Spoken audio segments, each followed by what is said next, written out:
9-mile skid on a 10-mile ride. Hot as a pistol, but cool inside. What is it about music that really called to your soul?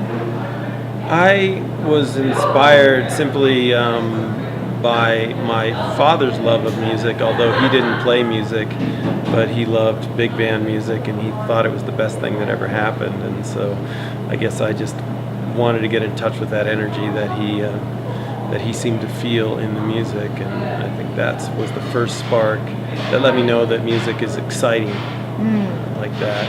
And then there was just a kid on my street who played Neil Young songs on the guitar, and he was older than me, and I thought that was really excellent, and so I just started taking lessons at that point. Are there times where audiences bring you up, bring you down, and how do you deal with audiences that aren't feeling it? I use this technique that an opera singer told me one time. I'll tend to use this technique, and he said to find the most depressed person in the audience, the person who seems to be the most disconnected, and really perform to them. And if you can draw a little response out of that person, it can help to bring the whole group together.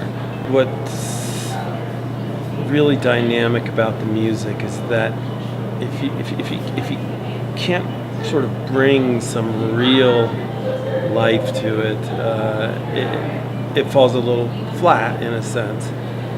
You can't fake it, so to speak. Look for a while at China, cats on a flower crowd, walking jingle in the midnight sun. Car, don't body, trip to silver.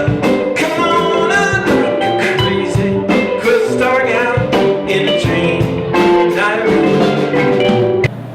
I've had some situations in my life where, for lack of better words for it, it's been life and death situations, and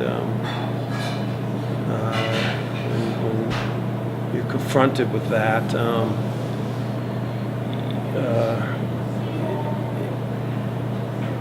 I think that what I've finally learned is that I need to be strong through that process, and that I might go through some depression, and over the years I've become more familiar with depression.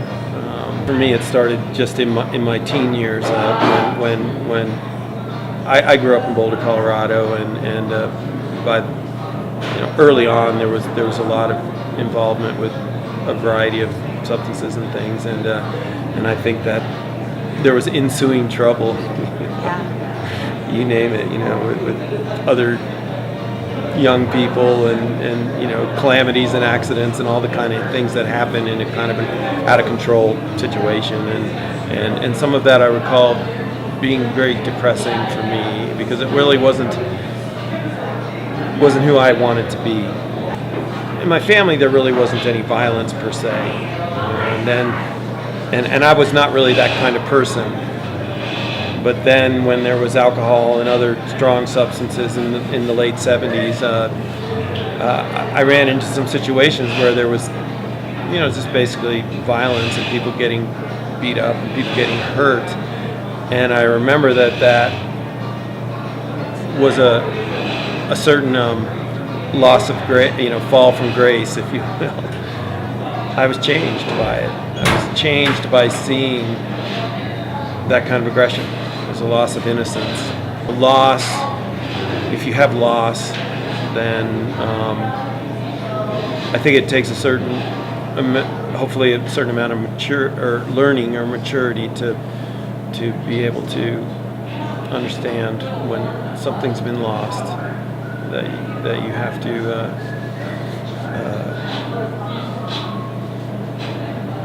learn how that feels inside yourself.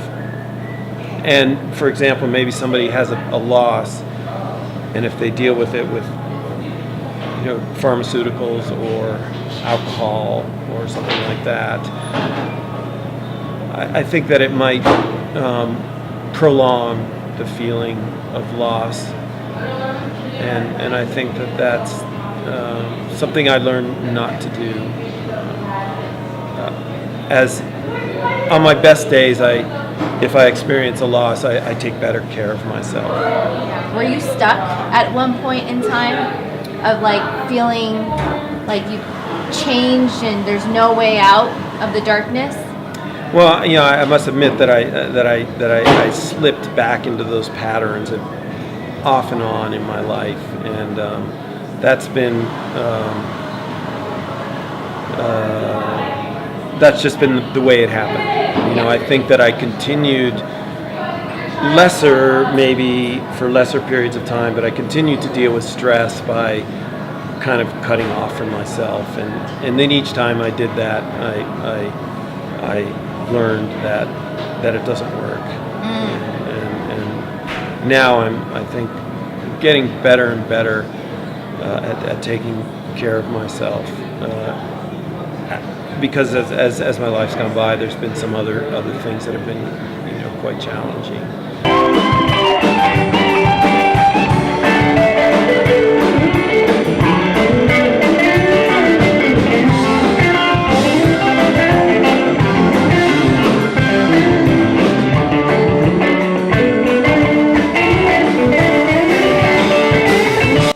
I was able to be sort of my own mentor, because like I say, I can remember when I was young that I was not attracted to that kind of person. I sort of wanted to be some sort of martial artist or something very spiritually centered, was who I had dreamed to be.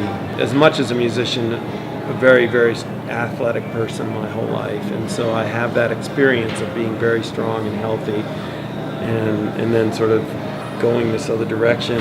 And then it sort of results in some depression and that kind of thing. And so in the deep state of your depression, I hear that you have this ability to reflect on yourself, and you have the discipline, or maybe like the drive to pull yourself out of it. Is that what I'm hearing? I don't necessarily embody that drive. No, I think.